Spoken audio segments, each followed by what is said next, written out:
성도 여러분 반갑습니다.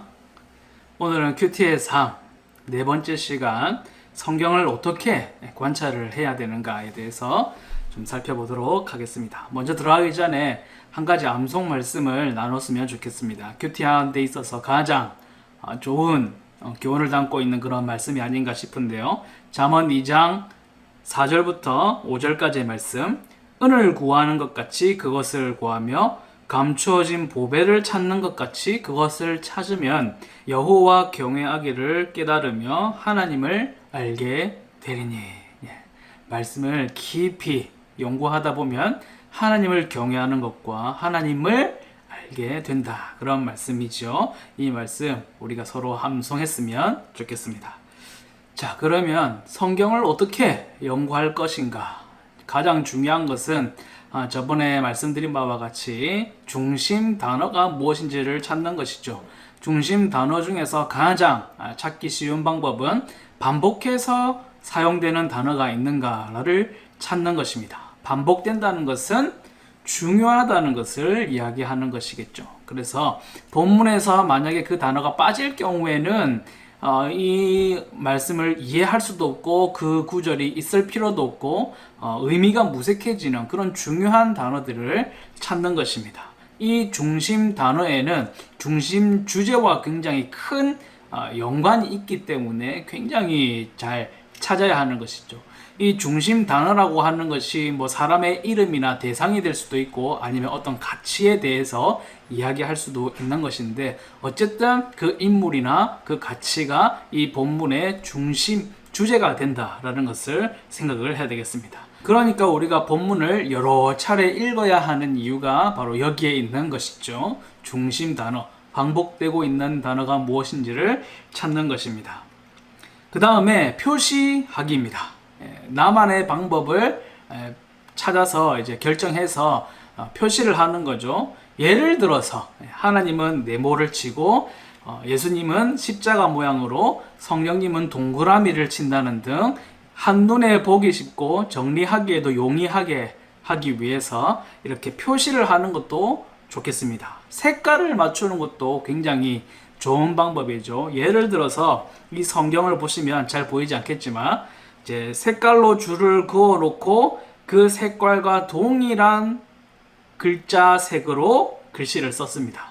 물론 이렇게 하면 성경에 바로 쓸 수 있고 또 나중에 보아도 찾아볼 수 있으니까, 그리고 다른 사람들 보기에 혹은 우리 자녀들에게 보여주기에도 내가 얼마나 성경을 열심히 사랑하고 공부했는지를 보여줄 수도 있겠지만, 이 글자가 너무 작게 되겠죠. 그러면 근데 이 성경에 보면 이제 각주를 달 수 있는, 옆에 노트를 기록할 수 있는 성경을 파는 것도 있습니다. 그걸 사용해도 좋겠고, 어쨌든 색깔이나 모양이나 이런 것들 일치를 시켜가면서 이제 표시를 해가면 본문을 이해하는데 굉장히 이제 유용하게 쓸 수가 있다라는 것이죠. 실습을 한번 해보도록 하겠습니다. 요한복음 1장 1절부터 4절까지의 말씀인데요. 태초에 말씀이 계시니라. 이 말씀이 하나님과 함께 계셨으니 이 말씀은 곧 하나님이시니라. 그가 태초에 하나님과 함께 계셨고 만물이 그로 말미암아 지은 바 되었으니 지은 것이 하나도 그가 없이는 된 것이 없느니라. 그 안에 생명이 있었으니 이 생명은 사람들의 빛이라. 이렇게 말씀을 하고 있습니다. 여기에서 이제 표시를 해가면서 해본다면 이렇게 되겠죠. 제가 이건 PPT니까 색깔만 이제 표시를 해봤습니다. 말씀, 그러니까 이제 예수님에 대해서 얘기하는 건 파란색, 그리고 성부 하나님에 대해서 얘기하는 것은 빨간색으로 칠했습니다. 태초에 말씀, 그 말씀, 하나님과 말씀, 곧 하나님이시라 할 때 이 하나님은 성자 하나님을 말씀하시는, 예수님을 말씀하시는 것이기 때문에 파란색으로 칠했고요. 바로 예수님이죠. 태초에 하나님과 함께 계셨고 만물이 예수님으로 말미암아 지은 바 되었으니 지은 것이 하나도 예수님이 없이는 된 것이 없다. 예수님 안에 생명이 있으니 이 생명은 사람들의 빛이다. 이렇게 되는 것이겠죠. 그래서 가장 많이 반복되는 단어를 찾으면 말씀, 그러니까 예수님을 얘기하는 것이고, 두 번째로 많이 반복되는 것은 하나님이라는 대상을 가장 많이 반복하고 있는 것이죠. 그래서 이 본문에서 가장 중요하게 봐야 되는 것은 성자 예수님과 성부 하나님에 대해서 이제 잘 살펴봐야 되겠구나라는 것을 생각해 볼 수가 있는 것이죠. 그래서 이제 그 다음은 목록으로 정리를 하는 것입니다. 1절 태초에 계신 말씀, 하나님과 함께 계신 말씀, 하나님이신 말씀. 1절이 문장으로 쫙 이렇게 연결이 되어서 쓰여졌지만 예수님을 중심으로, 말씀을 중심으로 정리를 하니까 세 개로 나오는 것이죠. 태초에 계신 말씀, 하나님과 함께 계신 말씀, 하나님이신 말씀, 이렇게 정리가 됩니다. 2절에도 태초에 하나님과 함께 계신 분, 3절에는 만물을 지으신 분, 4절에서는 생명이시여 사람의 빛이 되시는 분이 바로 예수님이다. 예수님을 어떻게 소개하고 있는가가 요한복음 1장 1절부터 4절의 내용의 가장 주된 중심 내용이다 라는 것을 일목요연하게 이제 볼 수가 있는 것이죠. 큐티할 때에도 이렇게 표시를 하고 또 목록을 정리해 보면 굉장히 큰 도움이 되겠습니다.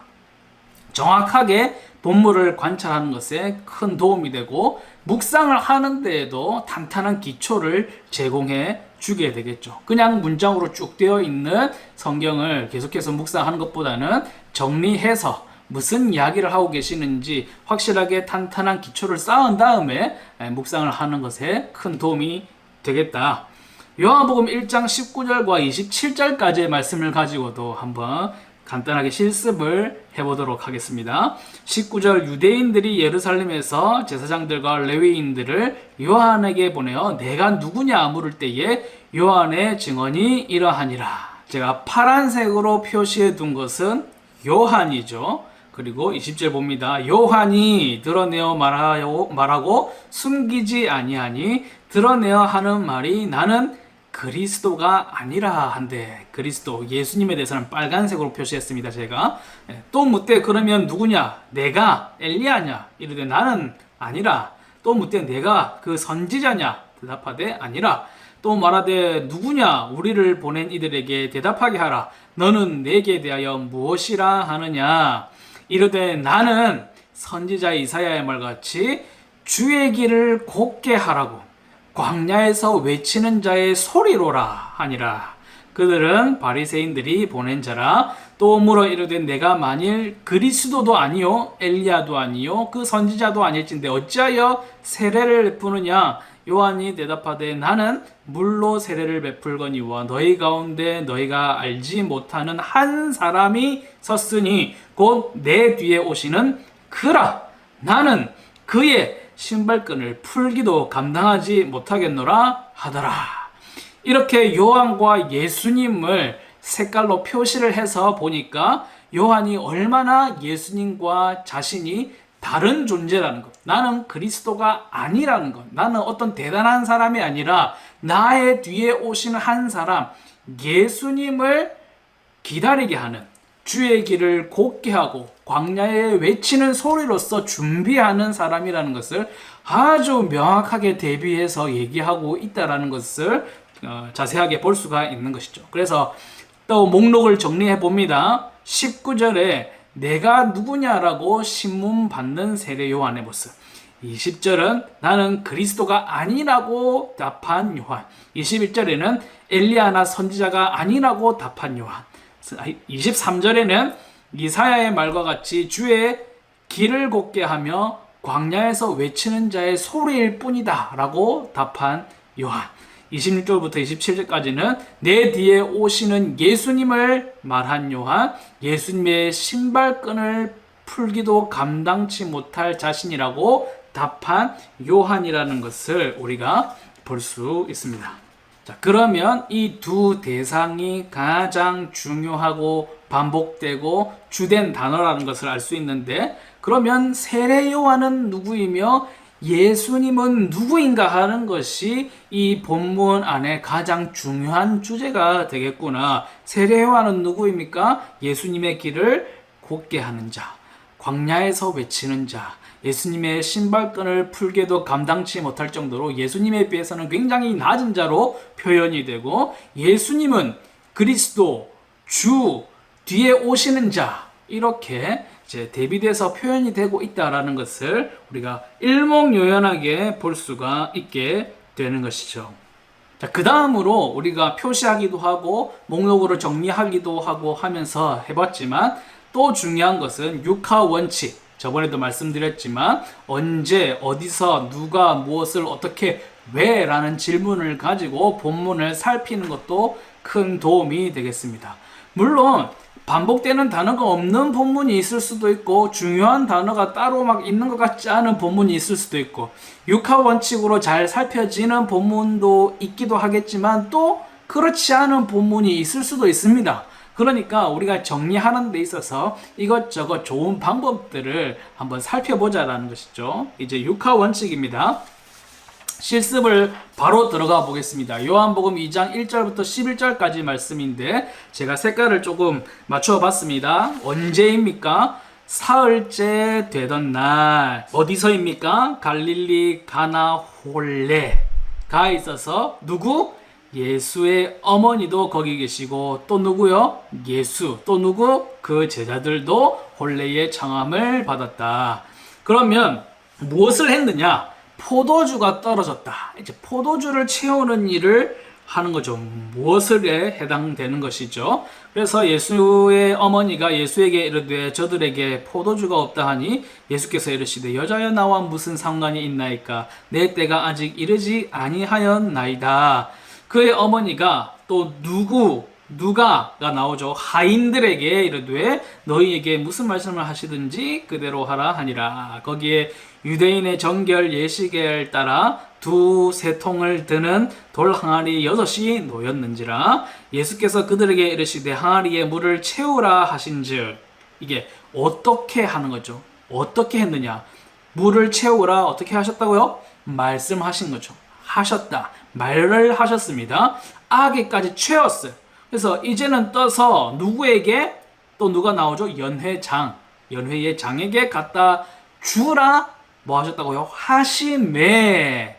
말씀을 또 하셨죠. 그에 순종하여 갖다 주었더니 연회장은 물로 된 포도주를 맛보고 어디서 났는지 알지 못하되 물을 떠온 하인들은 알더라. 연회장이 신랑을 불러 말하되 사람마다 먼저 좋은 포도주를 내고 취한 후에 낮은 것을 내거늘 그대는 지금까지 좋은 포도주를 두었더다 하니라. 제가 요거는 빠뜨려 먹었네요. 신랑도 이제 출연을 하고 있습니다. 예수께서 이 첫 표적을 갈릴리 가나에서 행하여 그의 영광을 나타내심에 제자들이 그를 믿으니라. 왜? 마지막이죠. 왜 그런 일들이 있었느냐? 예수님의 영광을 나타내시고 제자들이 예수님을 믿도록 하시는 역사를, 표적을 보여주시기 위하여 이러한 일들이 있었다라는 것을 육하 원칙으로 우리가 살펴보았습니다. 좀 정리를 해보면요. 언제입니까? 사흘째 되던 날에, 그 전에 있었던 사건의 사흘째 되던 날에 어디서? 갈릴리 혼인잔치 자리에서 누가? 예수님이죠. 제일 많이 반복되고 주된 주인공이셨던 예수님, 그리고 보조 출연자로서 어머니, 제자, 연회장, 그리고 신랑도 있네요. 그리고 무엇을? 포도주입니다. 대상이죠. 어떻게? 말씀으로 떨어진 포도주를 채우게 하셨다. 왜 그런 일을 하셨느냐? 영광을 나타내셔서 믿게 하시기 위하여 그러한 일들을 하셨다라는 것입니다. 물론 이것은 가장 기본적으로 이 본문에 대해서 접근하고 묵상하고 또 교훈을 얻는 방법입니다. 더 깊이 들어가면 어떻게 될까요? 마치 설교자처럼 깊이 연구를 한다면 왜 포도주였을까? 포도주는 어떤 의미가 있을까? 왜 어머니가 이런 일들을 행하셨을까? 예수님이 때가 되지 않았다고 함에도 불구하고 왜 강행을 하셨을까부터 시작해서 많은 이제 연구들이 더 있을 수 있겠지만, 가장 기본적으로 이렇게 들어가면 이 본문에 대한 오해도 없이 이렇게 정확한 뜻으로 받아들일 수 있고 묵상할 수가 있게 되는 것이죠. 마지막으로 우리가 본문에서 등장하는 삼위 하나님을 발견하려고 해야 됩니다. 여러 번 본문을 읽으면서 중심 단어를 찾고 또 그것을 정리하고 육하 원칙으로도 찾아보고 하지만, 육하 원칙에서 누가를 찾을 때에 겉으로 드러난 출연진들, 등장 인물들을 이제 찾아볼 수도 있겠지만 그 안에서 삼위 하나님을 찾아야 된다는 것이죠. 모든 성경에 언제든지 진정한 역사의 주인공은 하나님이시기 때문에 그렇습니다. 그래서 제가 신학과에 있을 때 한 교수님께서 성경을 연구하고 또 묵상하고 또 설교할 때는 반드시 그리스도 완결적 해석을 해야 된다. 예수님으로 완전하게 되는 해석을 해야 된다. 예수님으로 마침표를 찍는 해석을 해야 된다라는 것이죠. 예수님과 관련 없는 이야기로 이 얘기를 접근하면 안 된다라고 말씀을 하셨다라는 것입니다. 그래서 이 본문에 내가 읽었던 본문에 뭐 구약이든지 신약이든지 어쨌든 예수님이 출연하지 않고 예수님에 대한 언급이 없을 수도 있습니다. 그러나 왜 예수님께서 이러한 말씀을 주셨을까? 예수님이셨다면 어떻게 하셨을까? 예수님께서 왜 나에게 이런 말씀을 주실까? 늘 그리스도 완결적 해석을 해야 된다. 발견을 해야 된다는 거죠. 예수님을 본문에서 발견해야 된다. 하나님을 본문에서 발견을 해야 된다는 것이죠. 본문에 따라서 성부 하나님을 강조할 때도 있고 성자 예수님을 강조할 때도 있고 성령 하나님을 강조할 때도 있는데 뭐 부분적으로 선택적으로 강조되기도 하지만 우리가 하나님을 발견할 필요가 있다라는 것이죠. 하나님의 속성에 대해서 얘기할 때도 있고 하나님의 사역에 대해서 이야기할 때도 있습니다. 하나님의 사역이 하나님의 속성이 되지는 않거든요. 그래서 우리가 분리를 좀 해볼 필요가 있다. 하나님은 이런 분이시구나 하는 것과 하나님이 이런 일을 하셨구나 라는 것을 조금 분리해서 생각하면 뭐 꼭 그래야 된다는 건 아니지만 그렇게 하면 훨씬 더 묵상을 하는데 또 이 말씀을 연구하는데 큰 도움이 되실 수 있겠다. 그런 생각이 듭니다. 자, 오늘은 성경을 어떻게 관찰해야 하는가에 대해서 간단하게 살펴보고 또 실습도 제가 보여드렸는데 각자 집에서 말씀을 이제 큐티 연구하시고 또 묵상하시면서 요 방법들을 사용해 보시기 바랍니다. 중요한 것들을 다시 한번 정리를 해볼까요? 중요 단어, 중심 단어를 찾아야 한다. 그리고 그것을 표시를 해보면 정리가 잘 될 수 있고 표시한 것들을 목록으로 정리해서 이제 어떤 이야기인지 잘 파악할 수 있도록 정리하는 것이 중요하고 그 다음에 육하 원칙을 적용해서 이 본문을 연구해 보는 것도 중요하겠고 마지막으로 본문에서 반드시 하나님의 속성을 하나님의 일하심을 발견해야 한다라는 것입니다. 잘 기억해 두시고 성경을 연구하실 때 또 묵상하실 때 또 큐티 하실 때에 큰 도움이 되시기를 바랍니다. 감사합니다.